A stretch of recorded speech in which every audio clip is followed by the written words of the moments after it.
Well, Jawando, I think it's important that we get sort of your initial reaction to the news today. Though you declared victory on Friday, we got the statement from your fellow competitor, Mr. Friedson, who conceded today. We understand that you two had a conversation. Can you tell us what was said? Well, first, I just want to thank all the folks who supported our campaign. I want to thank Councilmember Friedson, Councilmember Glass for running strong campaigns. Yeah, he called to concede and congratulate me on winning the Democratic nomination and to offer his assistance as we head into the general election here in November. We both reiterated that we understand that each of us cares about this county very deeply and want to see it succeed.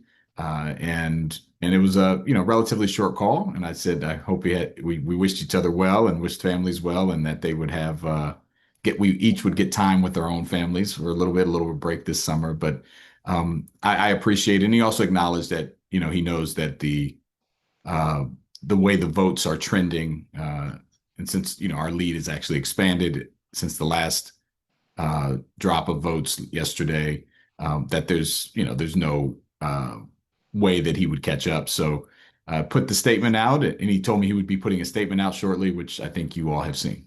Mhm. Now from this, you move on to the general election, and you've talked a lot about affordability, and you've also talked about housing as well, sort of key platforms that you want to touch on. I'd imagine that we'll be hearing a lot more from you about those issues and others leading up to the general election. What do you think you need to get across to voters as you head toward November? Granted, Montgomery County is a heavily blue county. Still, there's a case to be made. And so what is that case that you want to make to voters in the general election? Well, look, it's the same thing I've been doing for the last year and a half, that I've run for this office just like I ran for council 8 years ago, because I want everyone here to have access to a great school in every neighborhood, to affordable housing, to a job that pays a living wage. And whether you're a young person trying to move here for the first time and find somewhere to live, a renter trying to stay in their home, or a senior who's what doesn't want to get priced out, we need to have something that addresses that for everybody. And I think there's a lot of things we can pursue. I'm going to be pursuing a universal child care program here in the county. We're off to a good start, but there's still tens of thousands of young people that can't afford or not in early care and education settings.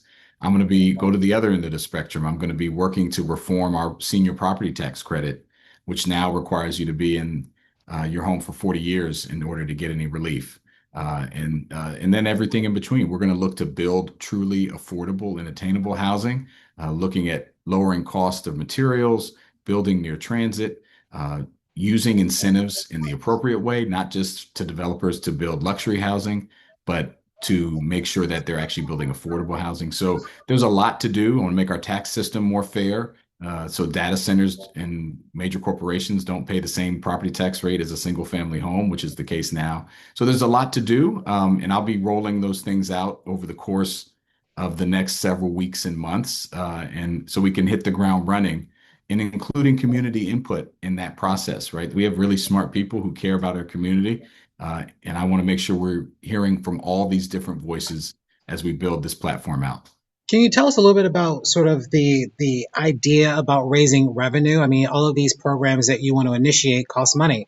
And clearly the county has been struggling, as we saw with Montgomery County Public Schools budget, about money, trying to make sure that there's enough of it to go around and having to make some cuts to make sure that the money that is available goes as far as it can. So considering the things that you want to do, how do you raise the revenue?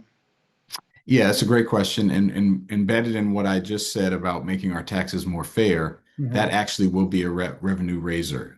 If you charge a higher tax rate, which we should, property tax rate to data centers and to corporations and commercial property, and reduce the tax rate for residents who own single family homes, for example, that will be a net gain in revenue, I think, over time.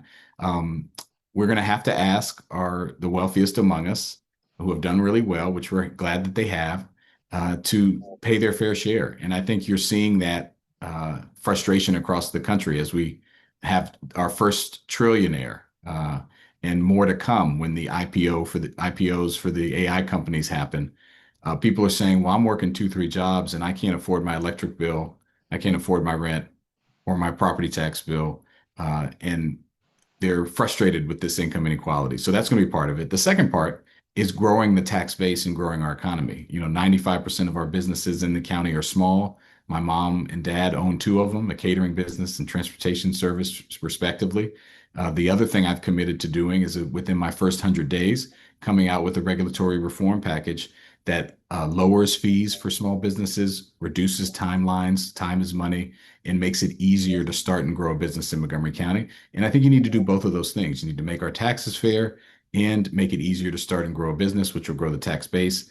And then go recruit more businesses that are in fields that we're really good at, like life science, where we're third in the nation, light manufacturing, and hospitality and tourism. There's things that we can build upon here to grow our tax base. And I think you're going to need both of those. And then the third piece of this, the third leg of the stool, is you're going to have to sequence these. You can't do everything at once. We're not going to go from, every child having universal pre-K tomorrow, but we can do it over time, over the course of my term, and we can ramp it up. And then have honest conversation with the residents about what kind of services do we want. People move here because they want great schools, but you got to pay for them. They want great parks. They want great libraries. They want their trash picked up on time. We're a great community because we provide great services, and we have to pay for that, and everyone has to participate. All right. Well, Jawando, we will leave it there. And of course, we'll be following you every step of the way as we gear up for what will be a busy November for many of us. Well, Jawando, good to see you. Thank you, sir. Thank you.